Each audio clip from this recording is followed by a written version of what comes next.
যুক্তরাষ্ট্রের বাজারে চলতি বছরের প্রথম ৬ মাসে বাংলাদেশের তৈরি পোশাক রপ্তানি কমেছে ৫.৭৫%। যুক্তরাষ্ট্রের office of textiles and apparel ওটেক্সা প্রকাশিত তথ্যের ভিত্তিতে বাংলাদেশ অ্যাপারেল ভয়েস BAV এই হিসাব জানিয়েছে।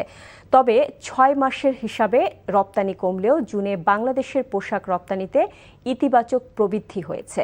ওই মাসে বাংলাদেশ থেকে $৭৬,৩৫,৭০,০০০ পোশাক আমদানি করেছে যুক্তরাষ্ট্র। গত বছরের জুনের তুলনায় এবছর জুনে আমদানি বেড়েছে ৫.৭৪%। অন্যদিকে পাকিস্তান থেকে আমদানি কমেছে ৩.৫০%।